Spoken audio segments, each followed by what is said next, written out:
Hey guys, tonight we're taking a truly chilling journey back to the heart of medieval Europe.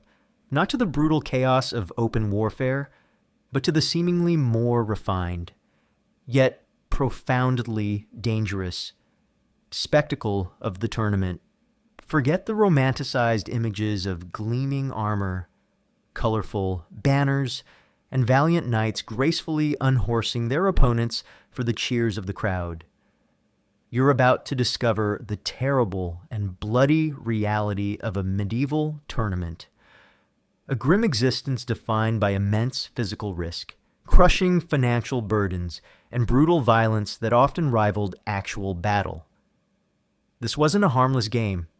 It was a high-stakes, brutal display of martial prowess where glory was fleeting and death was a constant.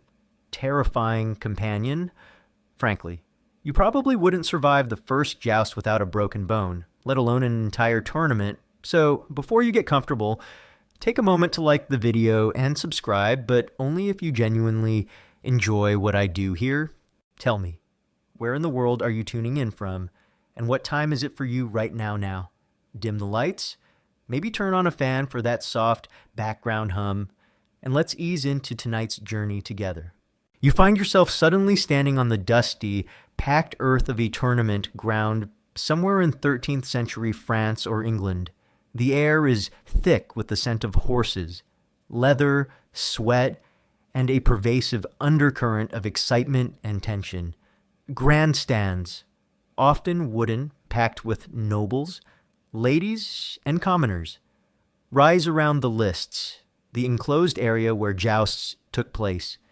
Banners flutter in the breeze, heralds loudly proclaim the names of knights, and the sun gleams off polished armor. This is a scene of immense pageantry and display, designed to dazzle the senses and excite the crowd. However, your presence here is a calculated risk, a desperate gamble. An invitation to a medieval tournament was a mark of immense prestige, a gateway to glory, wealth, and social advancement. It meant you were a knight, or an aspiring knight, a squire, recognized for your martial skill and noble standing. But this glamorous facade masked the inherent, brutal realities of the event. For many knights, participation wasn't just about honor, it was about desperate financial necessity, attracting patronage, or simply maintaining their reputation. This allure and the lie of the tournament was the first, and most insidious. Danger, the primary motivation for many knights to participate, was economic. Knighthood was incredibly expensive to maintain, as we discussed in a previous episode. Why being a knight in shining armor actually sucked a full suit of armor, a warhorse, and a retinue of squires and pages required immense wealth. Tournaments offered a potential pathway to prizes. The victor of a joust or a melee could win valuable prizes, often including the armor and horses of defeated opponents, or a substantial sum of money. Imagine winning a new suit of armor simply by unhorsing your opponent. This was a massive incentive for cash-strapped knights. Ransom. In the melee, an early form of tournament combat, often a mass cavalry charge, knights fought to unhorse and capture their opponents. A captured knight would then be held for ransom, a payment demanded for his release. This was the primary way many knights earned their living from tournaments, seeing it as a controlled form of warfare where the goal was capture, not death. Imagine the thrill of capturing a wealthy opponent. Knowing his freedom meant your financial salvation. Patronage. A successful knight could attract the attention of powerful lords, kings, or wealthy nobles, who might then offer him lands, stipends, or positions in their household. This was a crucial form of social and economic advancement for knights who lacked vast inherited lands. Imagine the immense pressure to perform well. Your family's financial stability, your own reputation, and your future career might hinge on your performance in the lists. You weren't just fighting for glory, you were fighting for your livelihood, turning every impact, every swing of the sword, into a desperate struggle for financial survival. It truly sucked to gamble your future on a spear. However, the allure of wealth and glory was built on a brutal lie, the constant: extreme risk of death, grievous injury, and financial ruin. Tournaments were incredibly dangerous. Despite rules and growing safety measures which evolved over centuries, particularly from the 13th century onwards, participants were often severely injured or killed. The weapons were real, the horses powerful, and the impacts devastating. Many knights who entered the lists with high hopes ended up crippled, disfigured, or dead, leaving their families destitute and their ambitions shattered. The nature of these risks was often hidden beneath the pomp and circumstance. The colorful banners, the cheering crowds, the noble spectators all created an illusion of controlled sport, masking the inherent brutality. You, the participant, knew the risks, but the pressure to engage, to prove your worth, was immense. To refuse to participate, especially if challenged, would be a profound act of cowardice and dishonor, ruining your reputation and potentially stripping you of your knightly status. This compelled you to participate in a deadly game, even if your instincts screamed for caution. It really sucked to be shamed for self-preservation. One common misconception is that medieval tournaments were always about the joust, with knights politely unhorsing each other. In reality, early tournaments, especially before the 13th century, often featured the melee buhurt as the primary event, which was a far more chaotic and dangerous affair. The melee involved large groups of mounted knights engaging in a mock battle over a wide area, fighting to disarm and capture opponents for ransom. This was essentially a stylized, often less lethal, form of warfare, complete with real weapons, though sometimes blunted in all the attendant chaos. The joust, with its single pass between two knights, only became the dominant and more formalized event later in the medieval period. Partly due to efforts to make tournaments less deadly, historians still meticulously study various medieval tournament accounts, from chronicles to financial records and chivalric treatises, to understand the precise evolution of tournament forms, identifying a gradual shift from brutal, large-scale melees to more controlled individual jousts, often driven by the desire to reduce aristocratic casualties. Furthermore, the very chivalric ideals that surrounded tournaments often contradicted their brutal reality. While knights were supposed to embody honor, courtesy, and mercy, the pursuit of ransom often led to less than chivalrous behavior, with captured knights being subjected to harsh treatment until their families paid up. The pursuit of personal glory, while celebrated, often overshadowed the supposed ideals of selfless service or protection of the weak. This hypocrisy added another layer of psychological burden to your participation, forcing you to reconcile noble ideals with brutal pragmatism. The financial investment required to participate was immense. Not only did you need a full suit of armor and a warhorse, as explored in a previous episode about knighthood, but you also needed a retinue of squires and pages to assist you, a costly endeavor. Travel to the tournament site, often over long distances, added further expense. This financial gamble meant that a single bad fall, a crippling injury, or a lack of success could plunge you into irrecoverable debt, turning your pursuit of glory into utter ruin. You were, in essence, betting your entire future and perhaps your life on your performance in the lists.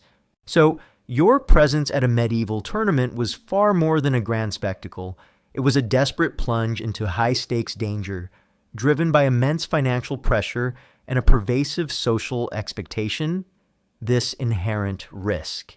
this brutal trade-off between the allure of glory and the constant specter of injury, debt, and death, was the first and most defining aspect of the terrible and bloody reality of a medieval tournament. Having stepped onto the dusty grounds of the medieval tournament, your ambition fueled by the allure of glory and the gnawing demands of finance, you now face the critical phase, the arduous preparation. Forget simply showing up with a sword.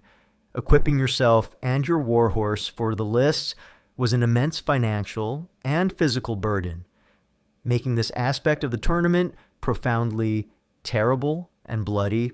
Imagine the colossal financial investment required before you even struck your first blow.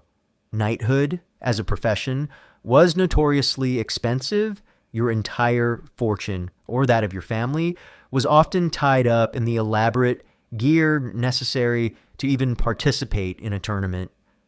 This wasn't just a few pieces of armor, it was a comprehensive, highly specialized kit, and any deficiency could mean instant defeat, injury, or death.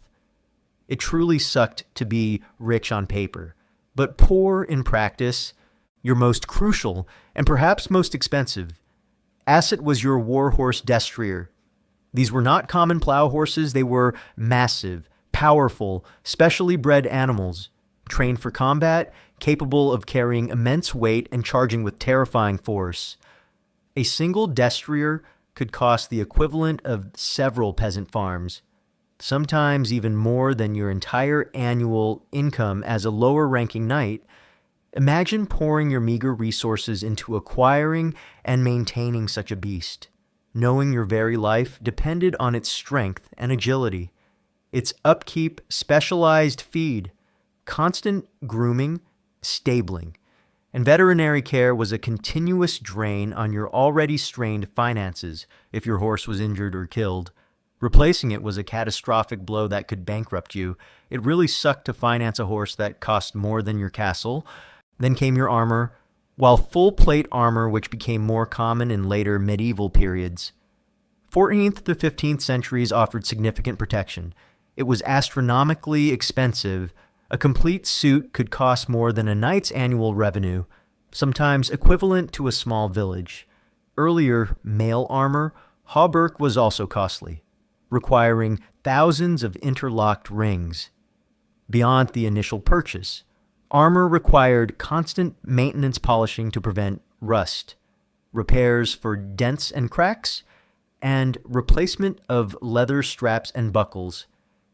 Imagine spending hours meticulously cleaning every single ring of your chainmail, or paying a blacksmith to painstakingly repair a dented breastplate, knowing these were recurring expenses that chipped away at your fortune.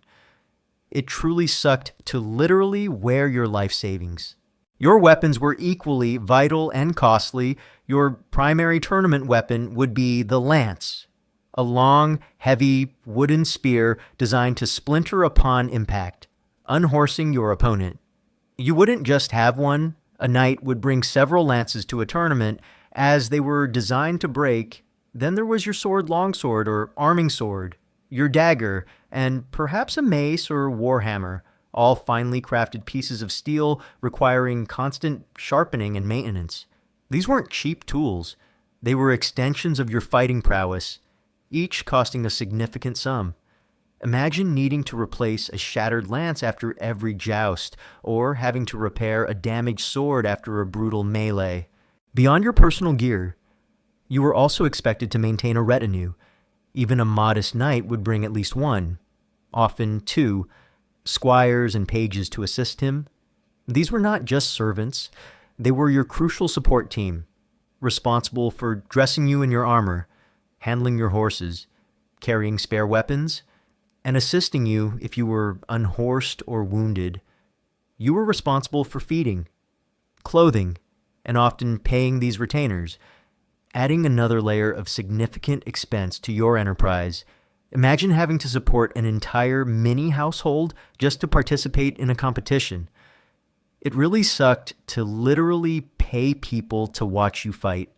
The travel to the tournament site itself was a major financial burden.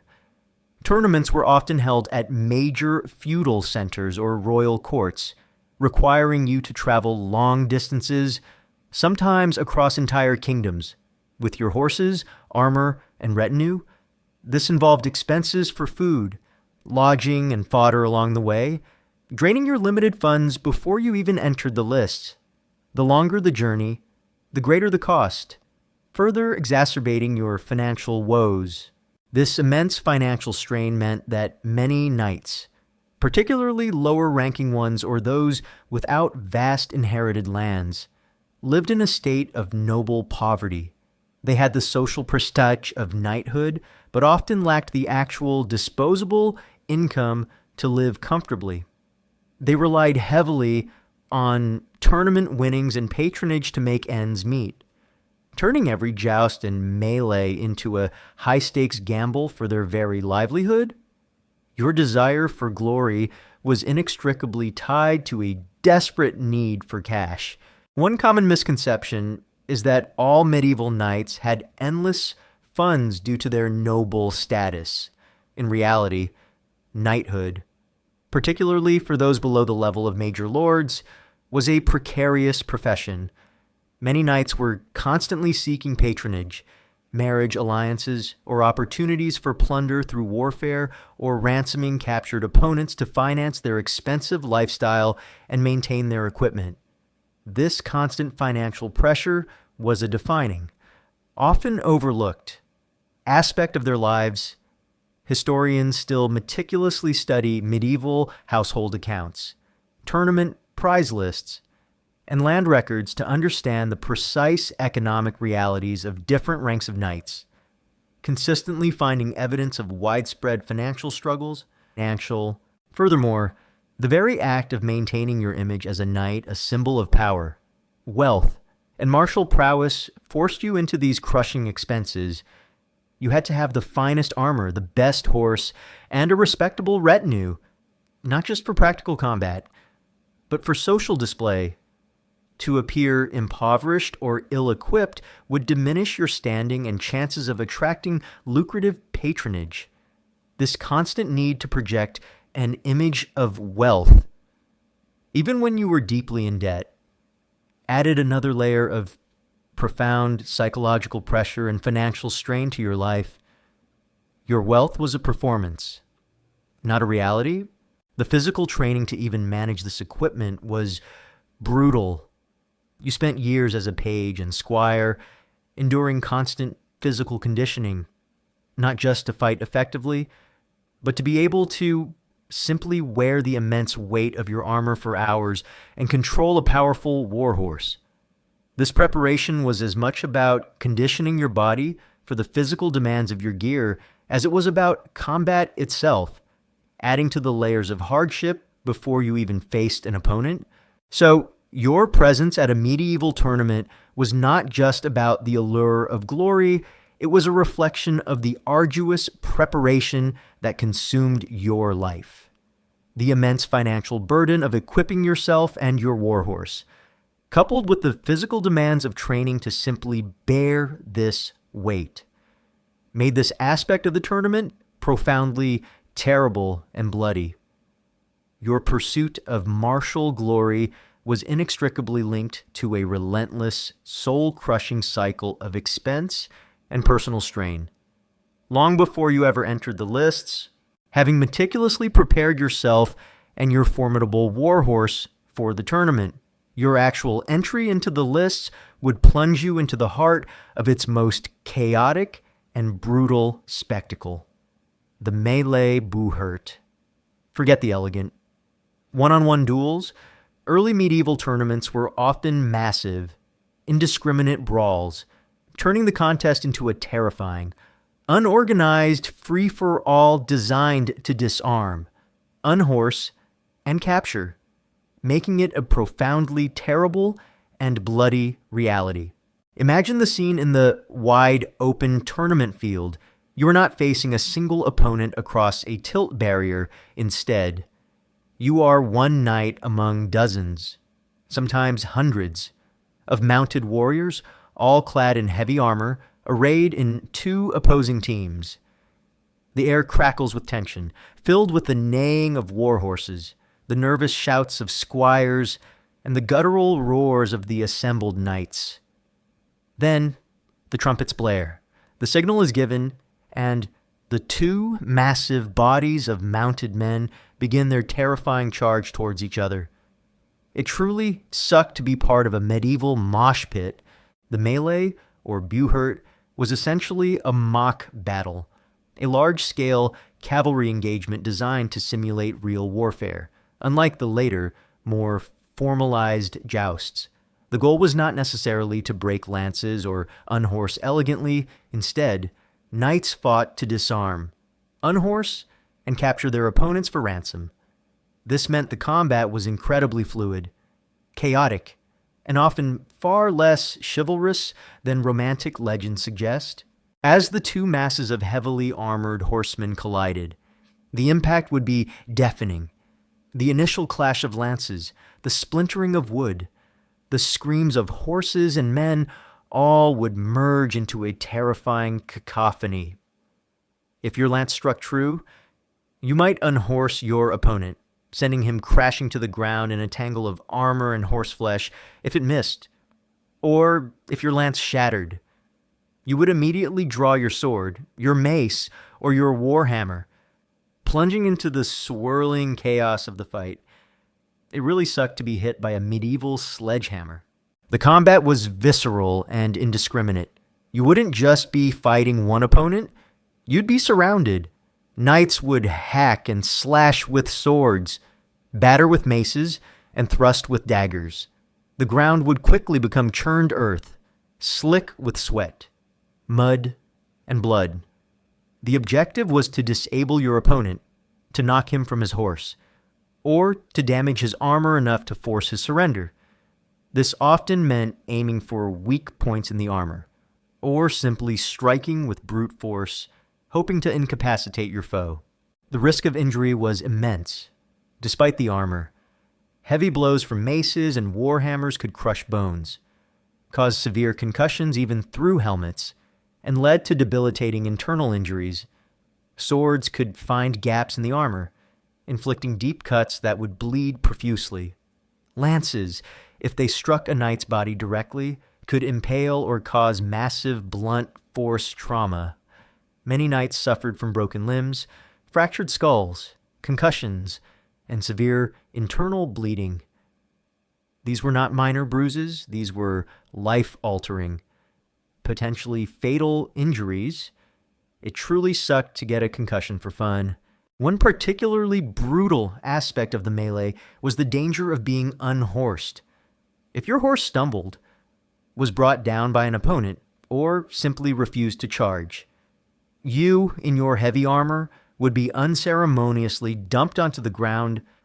Once dismounted, you were at a severe disadvantage, getting back up in full plate armor, which, as discussed in Chapter 3 of Why Being a Knight in Shining Armor actually sucked, could weigh 45-65 pounds or 20-30 clum, was incredibly difficult, often impossible without assistance from your squires.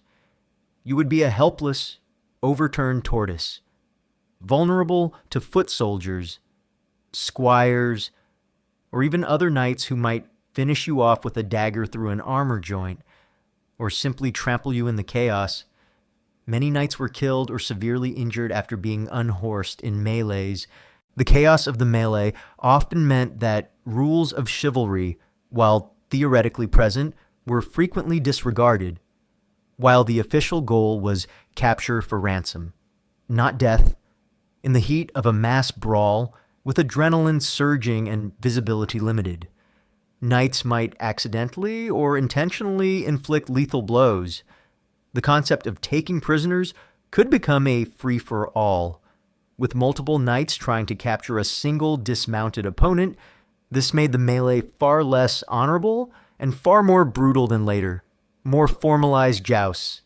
It really sucked when honor was just a suggestion. The melee could last for hours, over a wide, designated area, eventually spreading across fields and even into nearby woodlands. This prolonged exertion, fighting in heavy armor under the sun, would lead to profound exhaustion and dehydration. Many knights likely collapsed from heat stroke or sheer fatigue, becoming easy targets for capture or injury. The sheer scale and duration of these mass engagements made them incredibly physically taxing. One common misconception is that all medieval tournaments were highly regulated affairs focused on individual skill. In reality, earlier tournaments, particularly the melee, were far more chaotic and resembled actual warfare. Rules gradually became more formalized over time, especially from the 13th century onwards, leading to the rise of the joust as a primary event to reduce aristocratic casualties. As knights were valuable assets, however, even with more rules, the inherent risks remained immense. The records of medieval chroniclers and the findings from tournament burial sites consistently show a high incidence of severe injuries and fatalities in melees. Confirming their brutal reality, historians still meticulously study various medieval tournament accounts, from chronicles to financial records detailing ransoms, to understand the precise tactics and casualty rates of these early, large-scale mock battles, confirming their brutal and often unchivalrous nature. Furthermore, the participation of squires and pages in the melee, often carrying spare weapons or assisting their knights, added another layer of chaos and danger. These younger, less armored individuals were also at immense risk of injury or death, operating in the thick of the brutal fighting. Further underscoring the indiscriminate nature of the melee, their presence, while vital for the knight, also put their own young lives in profound peril. The psychological toll of repeatedly engaging in such chaotic, close-quarters mass combat would be immense. You would live with the constant adrenaline, the fear of injury or death, and the grim necessity of inflicting brutal violence on others, many of whom were your own social peers. The blurred lines between mock combat and real battle would be disorienting, and the constant exposure to suffering would leave indelible scars on your psyche, leading to desensitization, nightmares, and perhaps even a chilling indifference to violence. You were trained to be a warrior, and the melee was your brutal proving ground, reinforcing your role as a professional killer even in sport. So, your experience at a medieval tournament was defined not just by pageantry, but by the chaotic, brutal reality of the melee. This early form of tournament combat was a mass brawl, a terrifying, indiscriminate, free-for-all designed to unhorse and capture, leading to immense physical injuries, pervasive chaos, and a profound psychological toll. This violent, unregulated spectacle was a defining, profoundly terrible, and bloody reality of medieval tournaments, ensuring that your pursuit of glory often came at the ultimate cost of your body and your sense of honor. Even as you navigated the brutal chaos of the melee, your experience at a medieval tournament was most famously defined by the joust. Forget the romanticized images of elegant passes and splintered lances. This iconic spectacle was incredibly dangerous, leading to devastating impacts, severe concussions, and horrific broken bones, making it a profoundly terrible and bloody reality. Imagine the setup. The joust took place within the lists, a specially enclosed arena, often with grandstands packed with roaring crowds. A crucial innovation, the tilt barrier, or tête de joute, a wooden fence or cloth barrier, ran down the center of the lists. This barrier separated the two charging knights, preventing them from colliding head-on with their horses, which was a major cause of early tournament deaths. This made the joust safer than the melee, but by no means safe. It truly sucked to rely on a flimsy fence for your life. You, the knight, would be mounted on your mighty destrier, A war horse trained for the charge, you would be encased in heavy plate armor, meticulously prepared as discussed in Chapter 2. Your primary weapon was the lance, a long, heavy wooden spear, often tipped with a coronal, a blunt, three-pronged head designed to unhorse without piercing flesh. Though piercing was still common in earlier periods or with sharp lances, you would grip the lance firmly, couching it under your arm, preparing for the colossal impact. The joust itself was a spectacle of raw power and precision. You and your opponent would charge towards each other from opposite ends of the lists, galloping at full speed, aiming your lances at a specific point your opponent's shield, helmet, or torso. The goal was to strike true and unhorse your opponent, sending him crashing to the ground. This required immense skill, perfect timing, and unwavering nerve as you hurtled towards each other at terrifying speeds, knowing a single miscalculation could have catastrophic consequences. The impact of two charging knights was immense, the combined force of two heavy war horses each weighing well over 1,000 pounds, two heavily armored knights each weighing 150-200 pounds in armor, colliding at a full gallop, was a colossal kinetic event. When your lance struck your opponent's shield or armor, the force of the blow would be bone-shattering.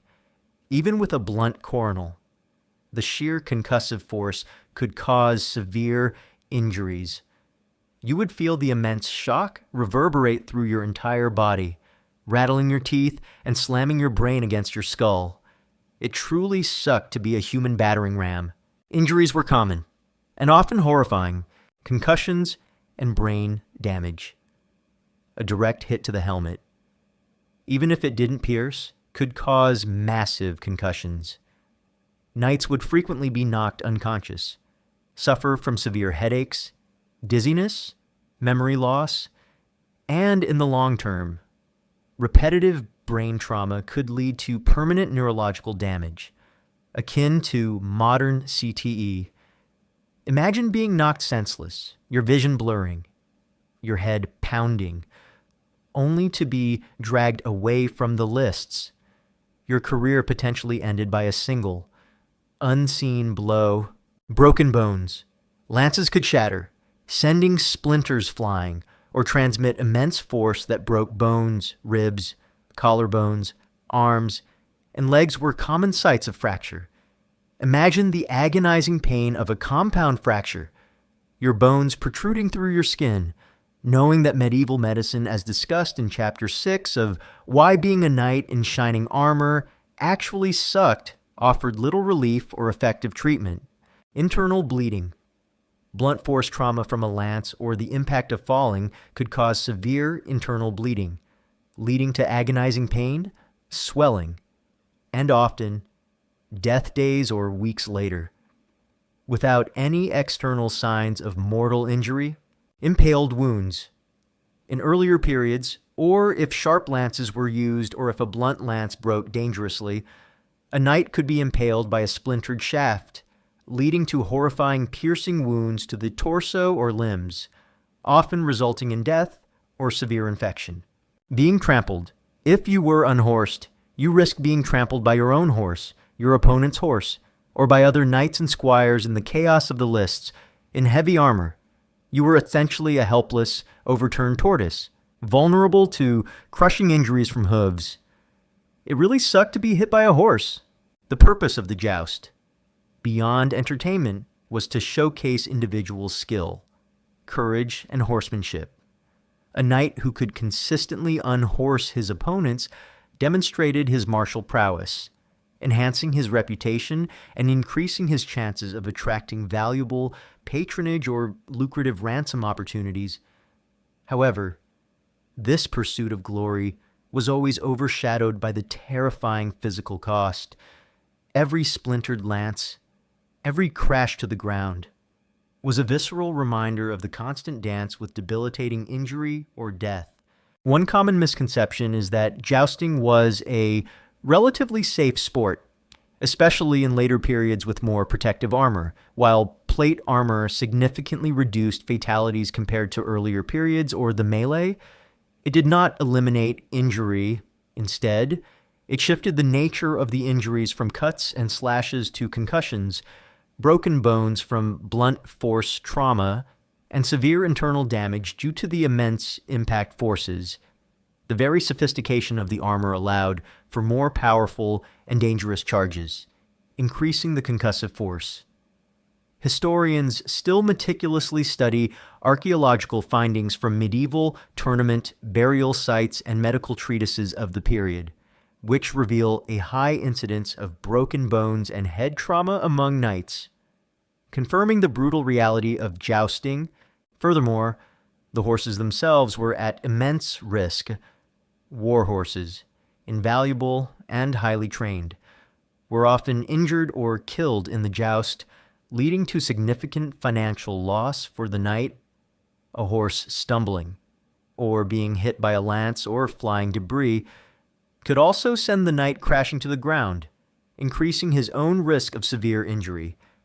The bond with your horse, as discussed in Chapter 4 of Why Being a Knight in Shining Armor Actually Sucked, made such a loss not just economic, but deeply personal. The psychological toll of repeatedly engaging in such a dangerous activity was immense.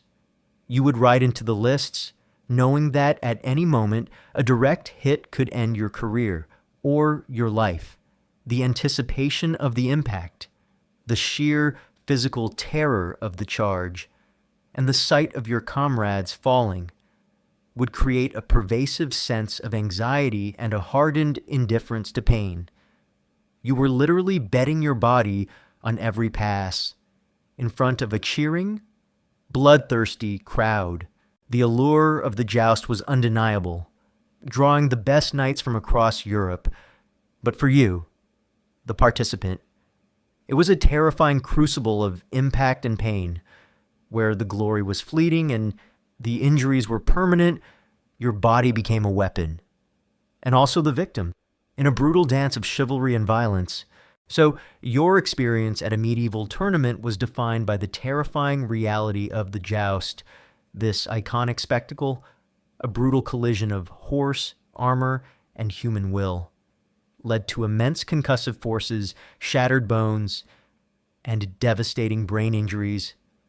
This physically destructive and profoundly dangerous contest was a defining, profoundly terrible and bloody reality of medieval tournaments, ensuring that the pursuit of glory often came at the ultimate cost of your body and your very life.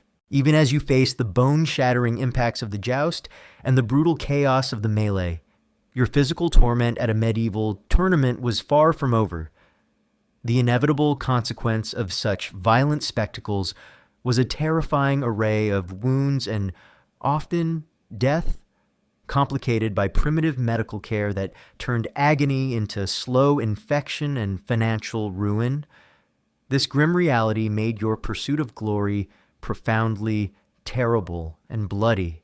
Imagine the immediate aftermath of a particularly fierce pass in the joust or a desperate skirmish in the melee. You might be lying on the churned earth, your vision swimming, the roar of the crowd distant and muffled. Your armor, once your protector, might now be a twisted cage, pressing on a fractured rib or a splintered limb. The pain, initially dulled by adrenaline, would begin to assert itself, a searing, throbbing agony that demanded immediate attention. Your squires would rush to your side, desperately trying to unbuckle your armor and assess the damage, often in full view of the bloodthirsty crowd. It truly sucked to be a human jigsaw puzzle. Wounds were horrifyingly common and incredibly diverse, reflecting the array of medieval weaponry and the sheer force of the impacts.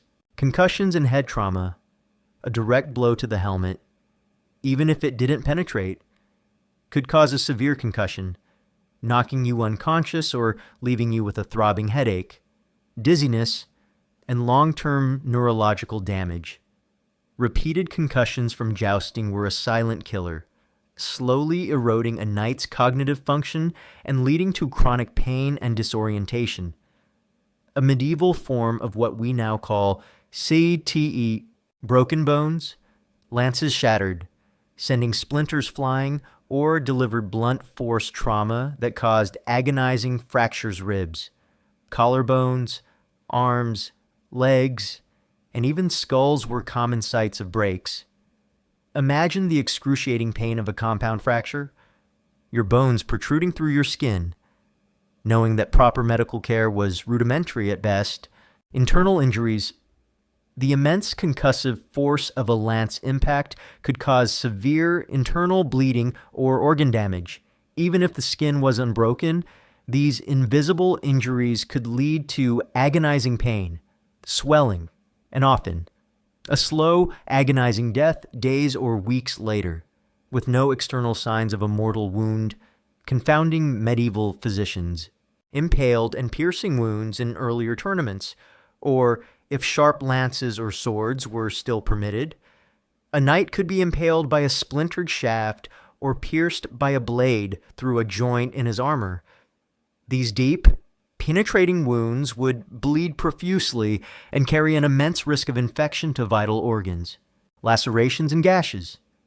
Even with armor, exposed areas or gaps in plating could be cut by swords or daggers during the melee, leading to deep, bleeding gashes that would gape open, exposing muscle and bone, crushing injuries. If you were unhorsed and fell in heavy armor, you risked being trampled by your own horse, your opponent's horse, or by other knights and squires in the chaos of the lists. This could lead to severe crushing injuries, internal damage, or suffocation. The medical care available to you was frighteningly primitive. There were no sterile operating rooms, no anesthetics beyond perhaps some strong wine. Opium, or a swift blow to the head to knock you unconscious? Your doctors were likely barber surgeons, monks with rudimentary medical knowledge, or experienced camp followers who had seen enough wounds to know basic procedures. They were there to get you back into fighting shape if possible, not to ensure your long-term health or comfort. It truly sucked to have your surgery performed by a barber. Wound treatment was basic and often horrifying. Deep cuts would be stitched with unsterilized needles and coarse thread, directly introducing bacteria into your bloodstream. Wounds might be cauterized with red-hot irons to stop bleeding, a terrifyingly painful process that also destroyed healthy tissue and increased the risk of infection. Herbal poultices, some with mild antiseptic properties like plantain or yarrow, might be applied, but others were utterly useless or even harmful. The pervasive risk of infection was immense. Every open wound was a potential death sentence, leading to pus, fever, gangrene, the putrefaction of tissue, and, ultimately, fatal sepsis, a systemic infection that would cause widespread organ failure and agonizing death. Many knights who survived the initial trauma of a joust or melee succumbed days or weeks later to infections that would be easily treatable today with antibiotics. Imagine surviving a lance to the chest, only to waste away from a fever, your life choked out by unseen pathogens. It really sucked to survive battle only to die from a germ. Broken bones were set with rough splints made of wood and bandages, often without precise alignment. The healing process would be slow, agonizing, and frequently result in permanent deformities, chronic pain, or lifelong disability. Imagine a leg healing crookedly, leaving you with a permanent limp, or an arm that could no longer fully extend or bear weight, rendering you unfit for further combat or even simple manual tasks. These lasting physical impairments would make any retirement a painful existence, a constant reminder of your past injuries. And then there was death.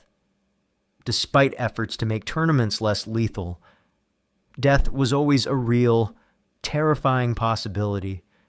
If you were wounded too grievously or simply outmatched, You would fall.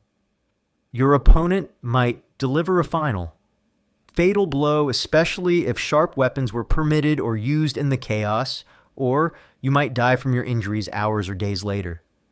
The sheer number of casualties in medieval tournaments, particularly in the earlier, less regulated melees, was immense, turning a sporting event into a lethal proving ground. Your pursuit of glory literally had a built-in death clause. One common misconception is that medieval tournament injuries were rarely fatal, especially in later periods, while rules and specialized armor like jousting armor did reduce the absolute number of fatalities compared to actual warfare. Injuries were still common and severe. The nature of injury simply shifted from cuts, slashes to blunt force trauma, concussions, and broken bones, which were often still deadly given the lack of medical care. The death of King Henry II of France in a jousting accident in 1559, a splinter from a broken lance pierced his eye and brain is a famous, albeit later, example of the inherent danger. Even with advancements in armor, historians still meticulously study medieval medical treatises like those of Henri de Mondeville, a 14th century surgeon who treated knights and archaeological findings from tournament burial sites, which consistently reveal high incidences of broken bones and head trauma among knights, confirming the brutal reality of tournament injuries. Furthermore, the financial ruin that accompanied severe injury or death was profound. A knight who became crippled or permanently disabled was often unable to fight, losing his livelihood and becoming a burden on his family if he died. His family might face immense debt from his funeral expenses and lost income, often inheriting his financial struggles. The pursuit of glory, when met with injury, meant not just physical agony, but devastating economic collapse. The psychological toll of repeatedly facing such dangers, of witnessing your comrades suffer horrifying injuries or die gruesome deaths, would be immense. You would live with perpetual anxiety, the memory of pain and suffering etched into your mind, leading to nightmares, desensitization to violence, and perhaps even a chilling indifference to your own inevitable fate. This constant awareness of your own mortality, coupled with the brutal physical consequences, would make your life a profoundly miserable existence. So, your experience at a medieval tournament was defined by the profound and ever-present reality of wounds and death, the agonizing injuries, the primitive and often fatal medical care, and the devastating risk of infection ensured that even a successful pass in the joust could lead to a slow, agonizing demise or a lifetime of crippling pain. This brutal physical toll was a defining, profoundly terrible and bloody reality of medieval tournaments, ensuring that your pursuit of glory was literally paid for with your body, your health, and often your very life, even as your body healed or failed to heal from the horrific wounds of the lists. Your presence at a medieval tournament was far more than just fighting. The entire event was a meticulously orchestrated stage for performance, politics, and perpetual risk. Forget simple sport. Every moment you spent in the lists was a calculated display designed to maintain your status, advance your career, and subtly engage in ruthless social maneuvering, making it profoundly terrible and bloody. Imagine the immense pressure to perform.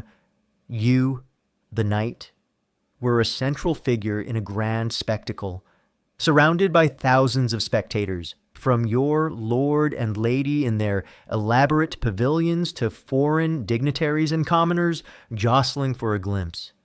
Your martial prowess, your courage, your horsemanship, and your adherence to chivalric ideals were all on public display.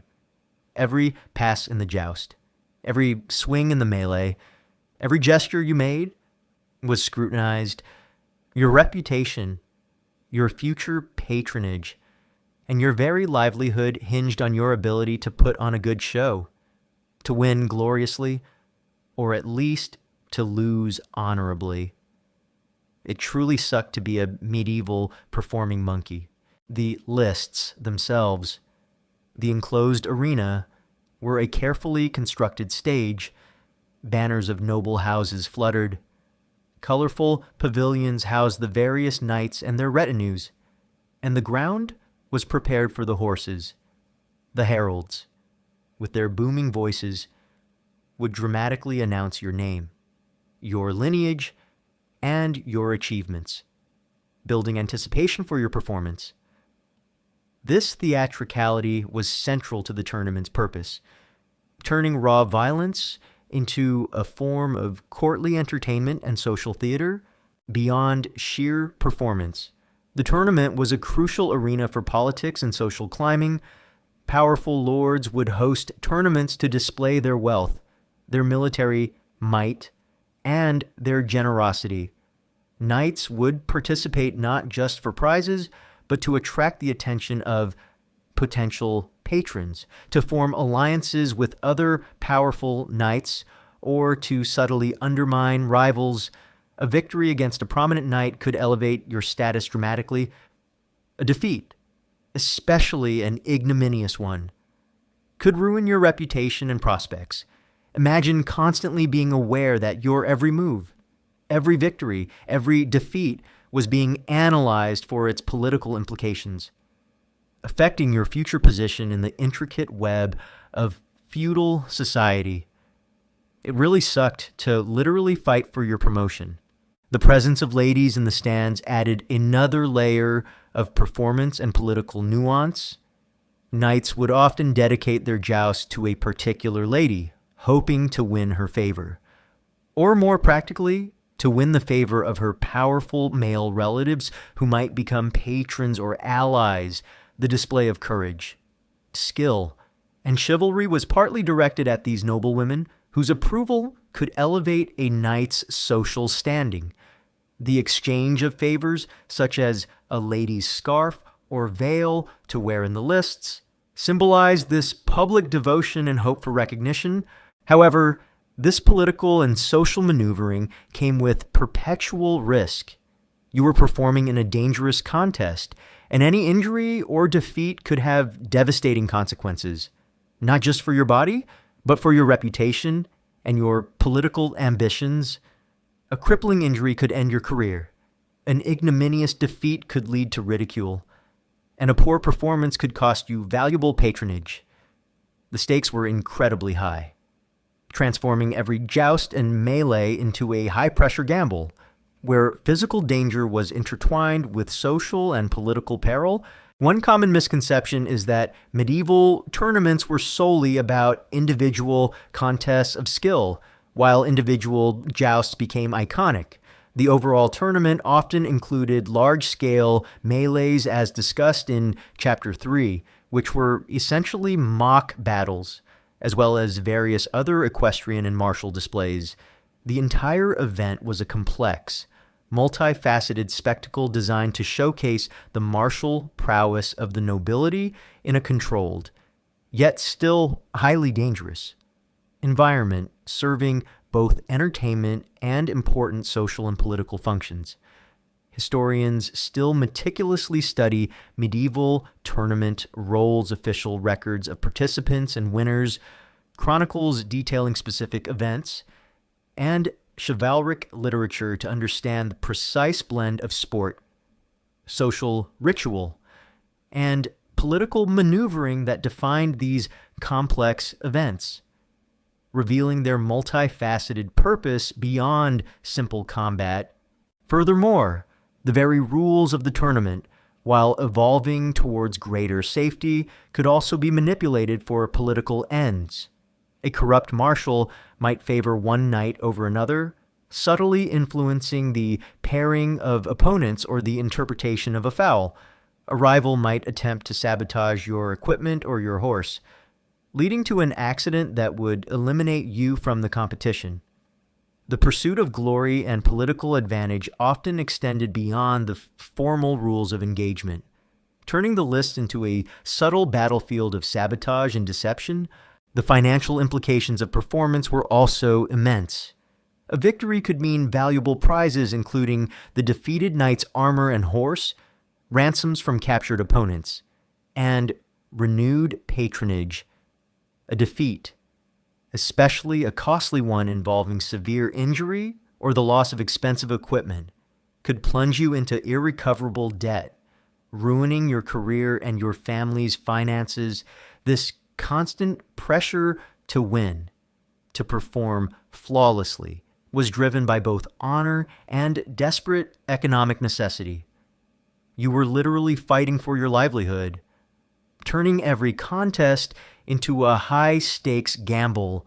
The psychological toll of constantly performing under such pressure, always aware of the scrutinizing gaze of the crowd and the watchful eyes of your rivals and potential patrons, would be immense. You had to maintain a facade of unwavering courage and effortless skill, even when your body ached from old injuries and your stomach churned with anxiety. This relentless social performance, this constant need to project an image of perfection, added another layer of stress to an already brutal existence. So, your experience at a medieval tournament was defined not just by combat, but by its nature as a stage for performance, politics, and perpetual risk. Every pass in the joust, every swing in the melee was a carefully calculated display designed to maintain your status, secure patronage, and navigate treacherous social currents. This profound intersection of martial prowess, social ambition, and political maneuvering, constantly overshadowed by the very real threat of injury and ruin, made the medieval tournament a defining, profoundly terrible, and bloody reality. Even as you navigated the terrifying politics and the brutal physical demands of the lists, your life as a medieval knight in a tournament was always overshadowed by one particularly grim outcome: capture and ransom. Forget glorious death. Being taken prisoner meant a terrifying ordeal of confinement, financial ruin, and often brutal treatment until your freedom was bought, making this aspect of the tournament profoundly terrible and bloody. Imagine the climax of a joust or a fierce melee. You have fought bravely, perhaps even inflicted some damage on your opponent, but then a misstep, a powerful blow, or simply overwhelming numbers lead to your defeat. You are unhorsed, your armor perhaps dented, your body aching. Instead of being killed outright, though that was always a risk, especially in the chaos of a melee, you are captured. Your opponent, or a group of his squires and men-at-arms, quickly closes in, demanding your surrender. Your immediate world shrinks to the cold steel of a blade at your throat or the heavy hand pulling you from the ground. It truly sucked to go from warrior to prisoner in seconds. Once captured, your immediate value was not your noble lineage or your martial prowess, but your ransom. In medieval tournament warfare, the primary goal for many knights was not to kill opponents, but to capture them alive. A knight was a valuable asset, and his freedom could be bought for a hefty sum. This system, while seemingly more chivalrous than outright slaughter, created its own unique, brutal economy.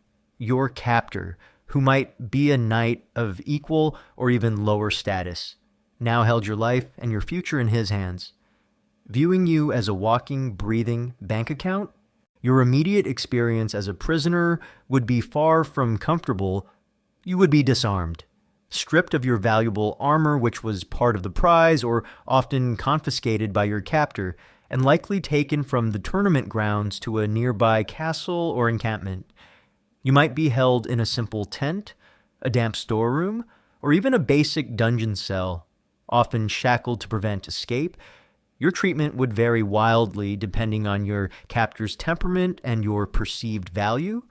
Some captors might treat you with a grudging respect, others with indifference, and still others with outright cruelty, seeking to pressure your family into paying a higher ransom. It really sucked to be imprisoned by your opponent. The negotiation of your ransom would be a long, drawn-out, and incredibly stressful process. Your captor would demand a sum commensurate with your social status and presumed wealth. This could range from a few silver marks for a low-ranking knight to enormous sums, sometimes equivalent to years of a lord's income for a prominent noble. Your family, far away, would have to scramble to raise the money. They might mortgage lands, sell off valuable assets, borrow from moneylenders at exorbitant rates, or even go into crippling debt to secure your release. Imagine languishing in a dark, cold cell for weeks or months, not knowing if your family could raise the impossible sum, or if your freedom would ever be bought. It truly sucked to have your family sell everything for you. Your captor had every incentive to ensure you were released alive to get the ransom, but also to make your captivity uncomfortable enough to pressure your family. You might face meager rations, just enough food and water to keep you alive, constantly hungry and thirsty, unsanitary conditions held in damp, cold, and unsanitary cells, risking disease and infection, physical discomfort, shackles, lack of proper bedding, and constant exposure to the elements. Psychological pressure, threats against your family, warnings about delayed payment, or simply the crushing boredom and despair of captivity. The sheer duration of your captivity could be agonizing. Ransom negotiations could drag on for months, even years, particularly if the sum was large or your family struggled to raise the funds. You would live in constant anxiety, your health slowly deteriorating, your spirit eroding with each passing day, unsure if you would ever see freedom again. Many knights died in captivity from disease, malnutrition, or simply the slow despair of imprisonment. Their ransoms never paid. It really sucked to literally rot in a cell. One common misconception is that all knights were always treated honorably in captivity, while the chivalric code theoretically mandated humane treatment for noble prisoners. The reality was often far more brutal. Captors, especially desperate ones, might resort to ill treatment, starvation, or even torture, if not of the knight directly, then perhaps of his squires or common retainers to pressure for faster payment. The line between honorable captivity and brutal imprisonment was often blurred by financial desperation. Historians still meticulously study medieval ransom contracts, chronicles describing prisoner treatment, and archaeological findings from castle dungeons to understand the precise conditions of knightly captivity and the varying degrees of adherence to chivalric ideals, often finding a grim reality behind the romanticized notions. Furthermore, the act of being taken prisoner was often viewed as a profound humiliation for a knight. To fall into enemy hands, to be disarmed and displayed as a prize, was a blow to your honor and reputation. Even after release, the memory of your captivity and the financial ruin it imposed on your family would linger, a permanent scar on your knightly career. You might be seen as a financial liability, making it harder to attract future patronage or military service. The very structure of tournament combat, particularly the melee, was directly linked to this ransom system. Knights would intentionally avoid killing opponents, preferring to capture them for profit. This created a peculiar economy of violence, where lives were spared not for mercy, but for money. This brutal pragmatism, where human beings were commodified for their ransom value, underscored the pervasive influence of finance on medieval warfare and its associated sport, the psychological toll of enduring prolonged captivity. of living with the constant threat of death or indefinite imprisonment, and the guilt of financially burdening your family would be immense. You would live with the trauma of your capture, the despair of your confinement, and the anxiety about your future, this constant mental anguish, coupled with physical deprivation, would erode your spirit, ensuring that your freedom, if it ever came, would be bought at a profound and lasting personal cost. So your experience at a medieval tournament was profoundly terrible and bloody because it presented the constant, terrifying reality of capture and ransom. Being taken prisoner meant enduring agonizing confinement, financial ruin for your family, and often brutal treatment at the hands of your captor. This pervasive threat, ensuring that your pursuit of glory could lead to profound personal and familial devastation, was a defining, profoundly miserable aspect of medieval tournament combat, even as you face the agonizing reality of capture and ransom. Your very participation in a medieval tournament as a knight was inextricably linked to another powerful, yet often exploitative, dynamic: the lady's favor. Forget pure adoration and selfless devotion. The romanticized pursuit of a lady's scarf or veil was often a performative act, with high stakes for your reputation and potential reward, making this aspect of the tournament profoundly terrible and bloody. Imagine the throngs of spectators in the grandstands, particularly the noble women, adorned in their finest silks and jewels.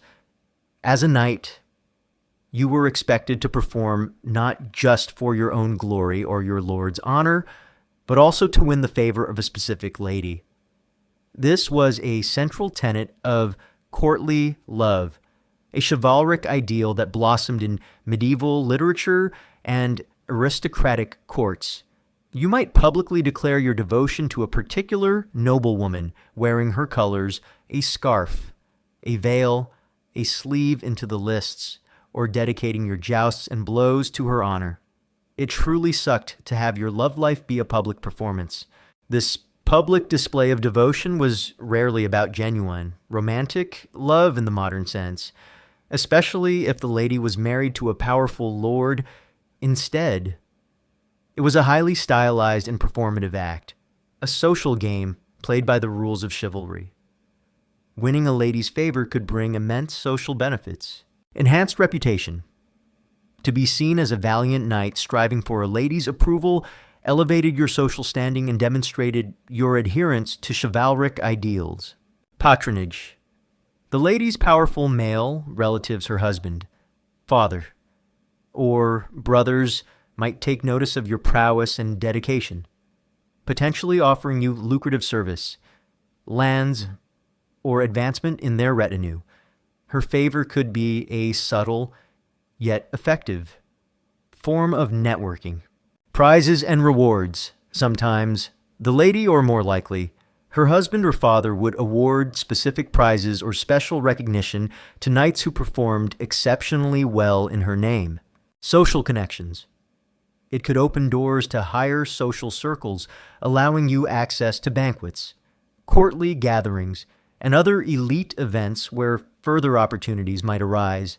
Imagine riding into the lists, your gaze fixed on the lady's pavilion, performing daring feats of horsemanship and striking powerful blows, all to elicit a flutter of her handkerchief or a subtle nod of approval.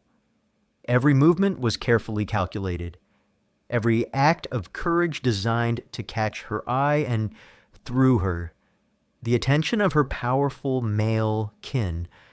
This constant need to impress, to perform an idealized version of chivalrous devotion, added immense psychological pressure to an already dangerous physical contest. It really sucked to be a human advertising billboard for your own prowess.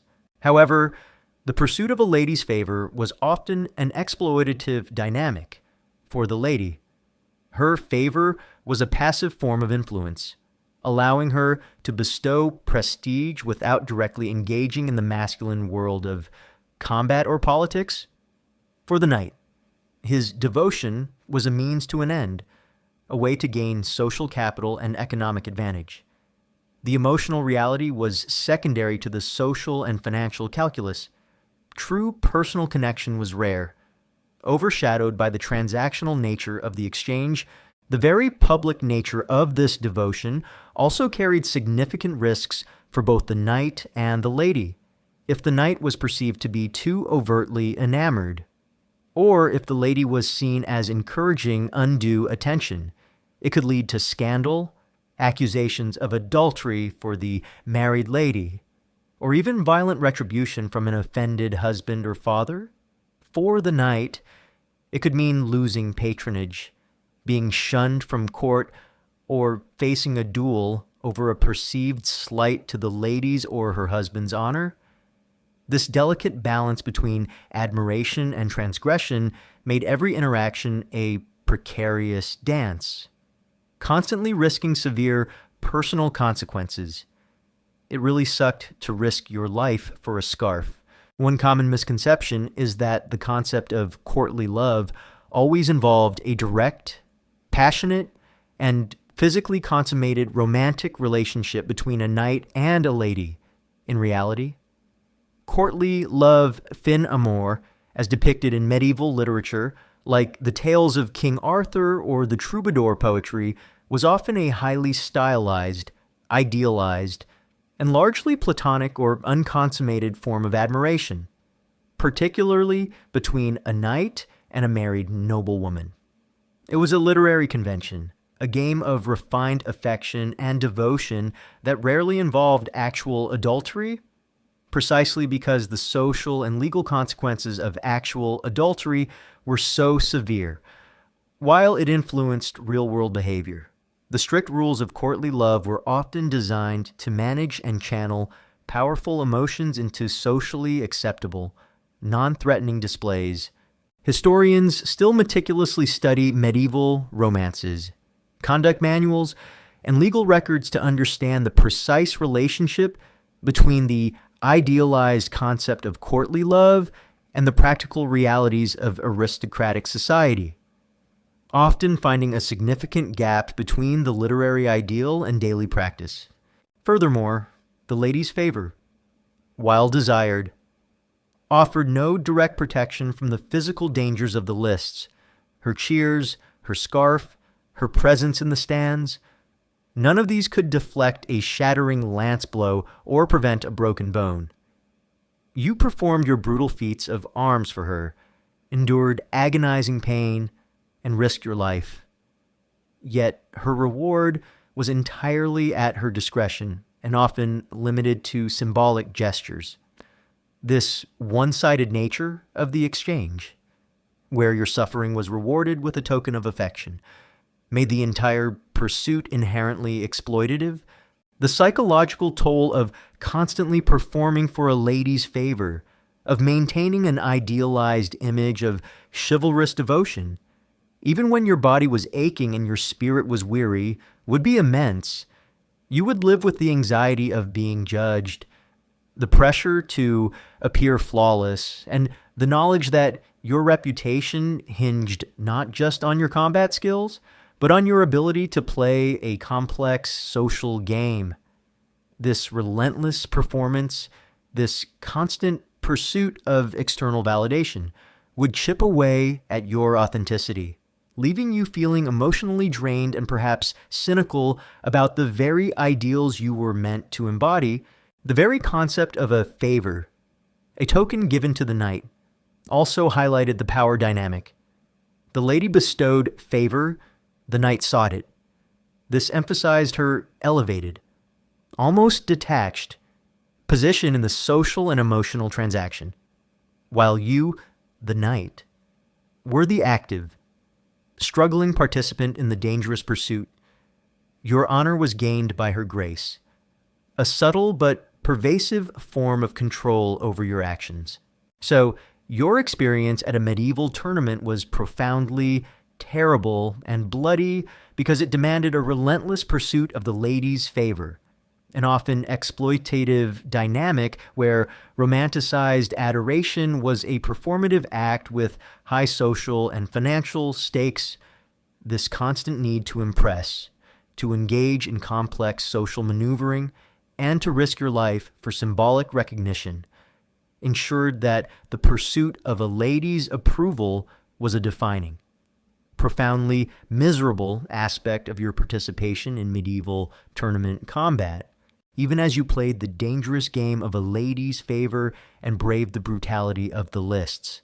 Your life as a medieval knight in a tournament was perpetually shadowed by a stark, unsettling truth: the rules of chivalry, which supposedly governed your conduct, often clashed with the brutal pragmatism and unseen realities of the combat, making the very ideal you lived by profoundly terrible and bloody.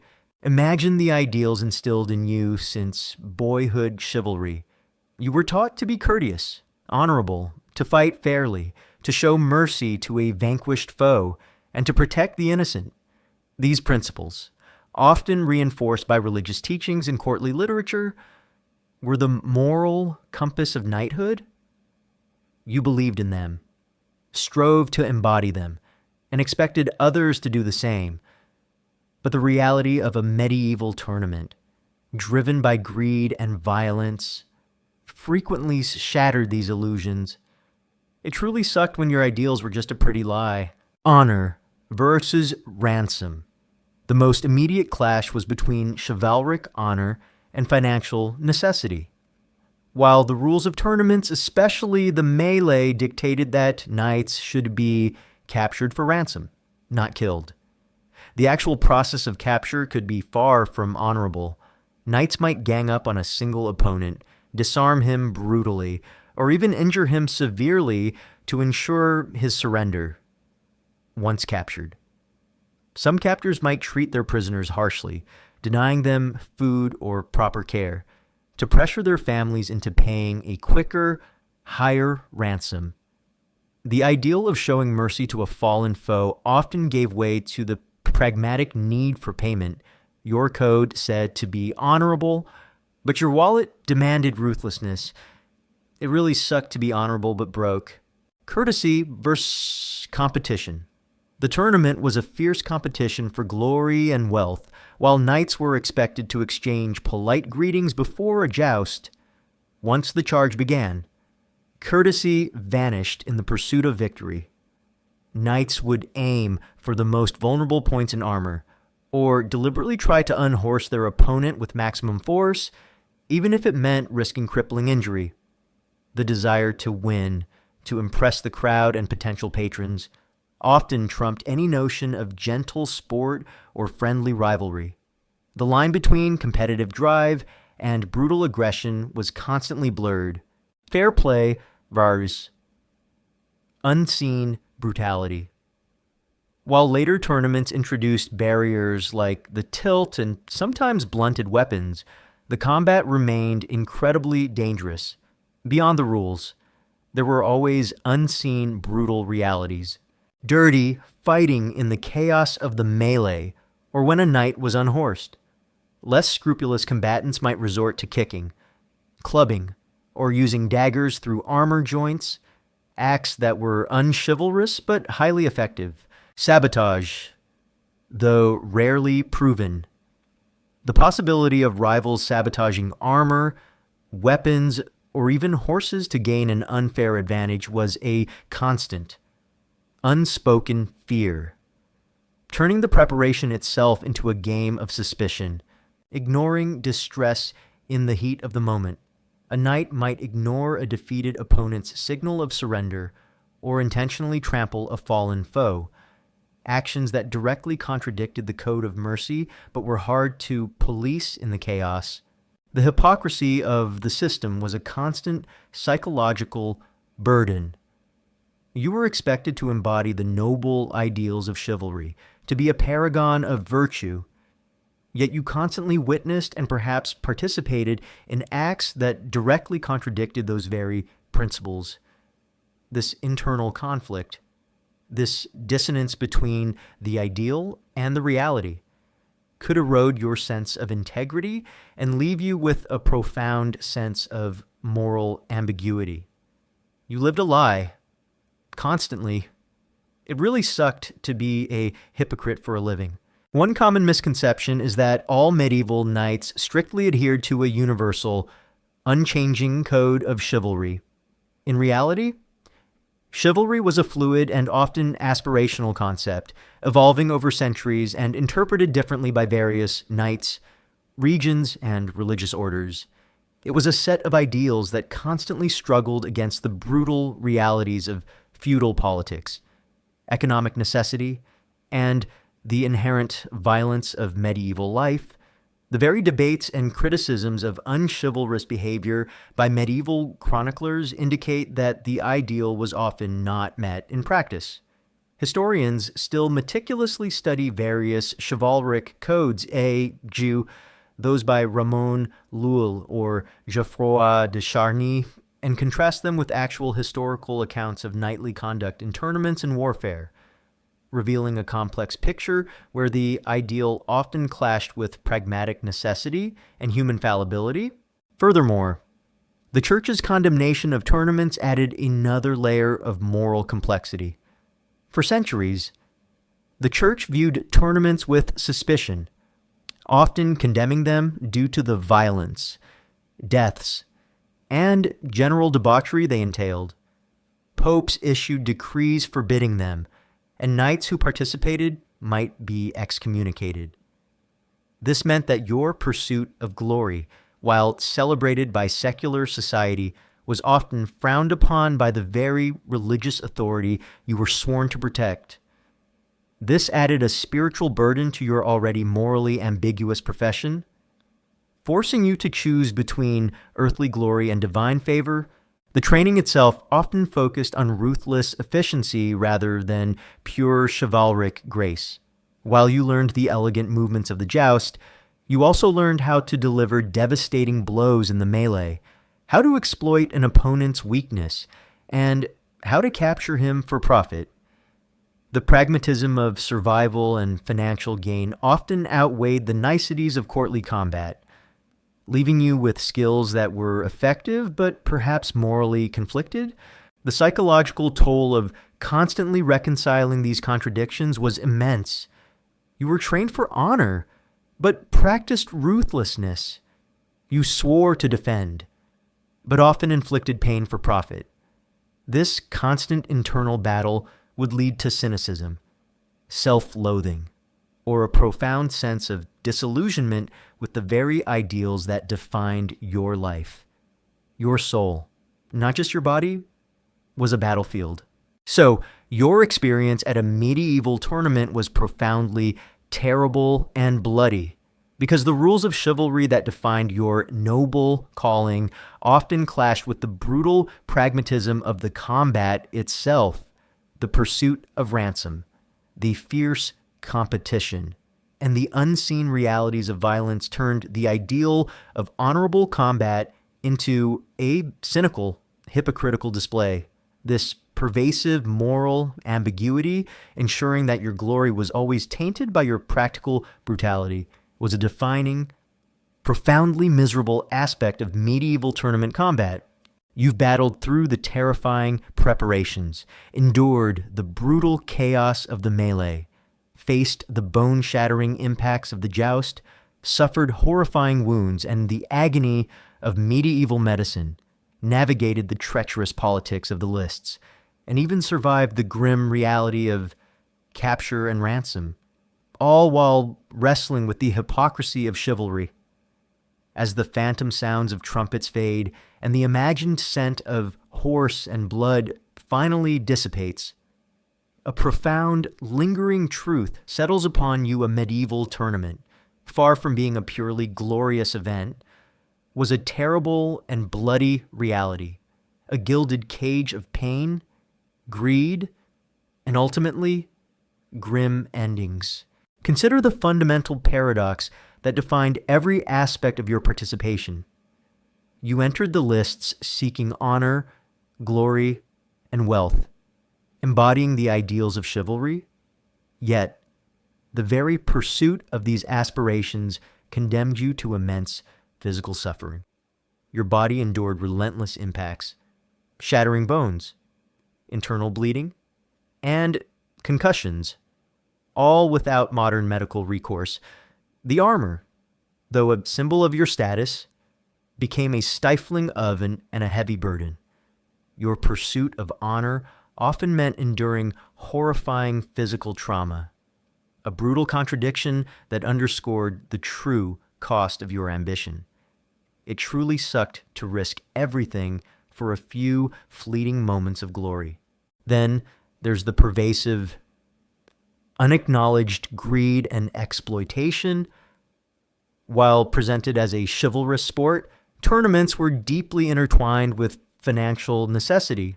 You fought not just for pride, but for valuable prizes and, most crucially, for the immense ransoms of captured opponents. This commodification of human lives, where a knight's value was determined by his ability to pay for his freedom, turned the lists into a brutal economic arena.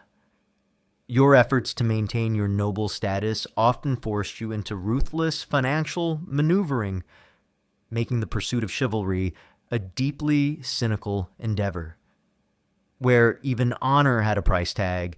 And what about the chilling reality of death and disablement despite evolving rules? Tournaments remained incredibly dangerous. Many knights met gruesome ends, their bodies shattered by lances or crushed by horses, their lives extinguished far from the glorious battlefield. Even if you survived, permanent disfigurement, chronic pain, and crippling disabilities were common, effectively ending your career and plunging you and your family into financial ruin. The cheers of the crowd were fleeting, but the scars, both physical and psychological, were permanent, a constant reminder of the profound, often fatal, gamble you undertook with every single joust. It truly sucked to survive, only to be permanently broken. Finally, the deep hypocrisy of chivalry.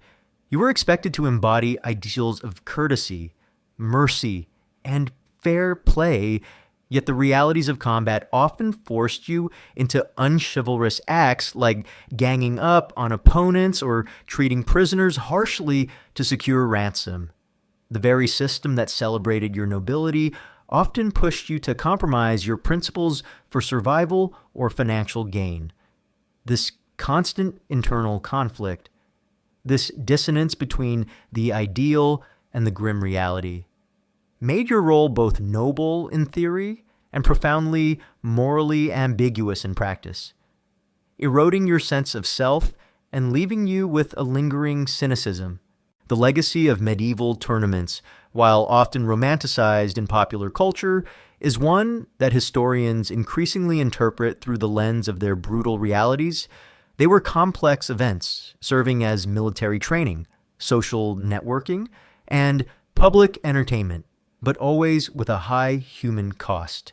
The pageantry and glamour merely masked an underlying current of profound violence, economic desperation, and physical suffering.